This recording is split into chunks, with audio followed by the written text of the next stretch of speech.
আমাদের আজকের ফটোশপ টিউটোরিয়ালে আমরা দেখব কিভাবে ছবিতে মূলত আউটলাইন দেওয়া যায় অথবা স্ট্রোক দেওয়া যায়। তো এই স্ট্রোক অথবা আউটলাইন যদি আমরা দিতে চাই তাহলে প্রথমেই আমাদেরকে ছবিটিকে সিলেকশন করে নিতে হবে। আর সিলেকশন করে নেওয়ার জন্য আমি এখান থেকে কুইক সিলেকশন টুল ব্যবহার করছি, আপনারা চাইলে যে কোনো টুল ব্যবহার করতে পারেন।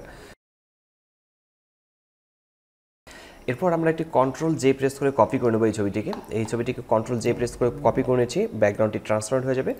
উপরের এই যে লেয়ারটি আছে এই লেয়ারটিতে আমরা ডাবল ক্লিক করব। ডাবল ক্লিক করার পর ব্লেন্ডিং অপশনটি আমরা পাবো। এই ব্লেন্ডিং অপশন থেকে আমাদেরকে স্টকে ক্লিক করতে হবে। স্টকে ক্লিক করলে আমাদের এখানে স্টক চলে আসছে। এরপর হচ্ছে স্টক কালারে ক্লিক করব। আমরা যে কালারটি অ্যাপ্লাই করতে চাই সেই কালারটি আমরা এখান থেকে সিলেক্ট করব। যে কোনো কালার সিলেক্ট করতে পারেন। এরপর হচ্ছে স্টকের সাইজটিকে আমরা এখান থেকে বড় ছোট করে নিতে পারি।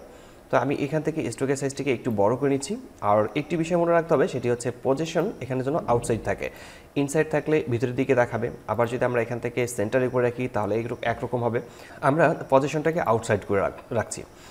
এরপর এখান থেকে অপাসিটিটাকেও কন্ট্রোল করা যাবে। আপনারা চাইলে এখান থেকে অপাসিটি কন্ট্রোল করে কম বেশি আপনার পছন্দ মতো করে নিতে পারেন। আমি এখান থেকে 100 রাখছি। এরপর ওকে লেখাতে ক্লিক করব। তো এই ছবিটির মূলত স্ট্রোক এখানে চলে আসছে। এরপর নিচের দিকে স্ট্রোকটাকে যদি আমরা আলাদা করতে চাই, আলাদা লেয়ারে রাখতে চাই, তাহলে এই স্ট্রোকের লেয়ারটিতে রাইট বাটন ক্লিক করে নিচের দিকে ক্রিয়েট লেয়ারে ক্লিক করব। তাহলে এখানে একটি লেয়ার আসবে। আর এই লেয়ারটিতে ক্লিক করে কন্ট্রোল জে প্রেস করে আরও একটি কপি করে নিচ্ছি। নিচের আইটিকে আমরা অফ করে রাখি। এখন আমরা যাচ্ছি যে এই দিকে স্ট্রোক থাকবে, আবার এই দিকে স্ট্রোক থাকবে না। আমরা ইরেজার টুল সিলেক্ট করে নিচ্ছি। এরপর হচ্ছে আমরা যদি এখান থেকে ইরেজ করে নেই তাহলে দেখা যাচ্ছে এই দিকের স্ট্রোকটা এখান থেকে মুছে যাচ্ছে। আমরা যাচ্ছি যে এখানকার যে স্ট্রোকটা রয়েছে এই স্ট্রোকটা থাকবে এক কালারে, আবার এই দিকের স্ট্রোকটা থাকবে আলাদা কালারে। সেক্ষেত্রে আমরা এখানে নিচের আইটিকে অন করে নেব। অন করে নেওয়ার পর এখানে ডাবল ক্লিক করে নিচ্ছি। এখানে ডাবল ক্লিক করে ব্লেন্ডিং অপশনটি অন করে নেব। এরপর আমরা এখান থেকে কালার ওভারলেতে ক্লিক করব। কালার ওভারলেতে ক্লিক করার পর এখানে কালার অলরেডি চলে আসছে এবং আমরা ব্লেন্ডিং মোড কালার অপশনে ক্লিক করে আমরা এখান থেকে কালারটাকে চেঞ্জ করে নেব। এখান থেকে যে কালার দেওয়ার প্রয়োজন সেই কালারটি আপনারা এখান থেকে সিলেক্ট করে নেওয়ার পর ওকে লেখাতে ক্লিক করবেন, দেন আবার ওকে। তাহলে আমরা দেখতে পাচ্ছি যে এই দিকে আলাদা কালার চলে আসছে এবং এই দিকে আলাদা কালার চলে আসছে।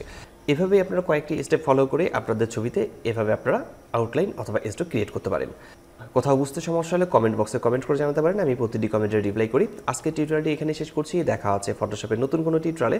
ততক্ষণ পর্যন্ত ভালো থাকবেন, সুস্থ থাকবেন। ধন্যবাদ সবাইকে। আল্লাহ হাফেজ।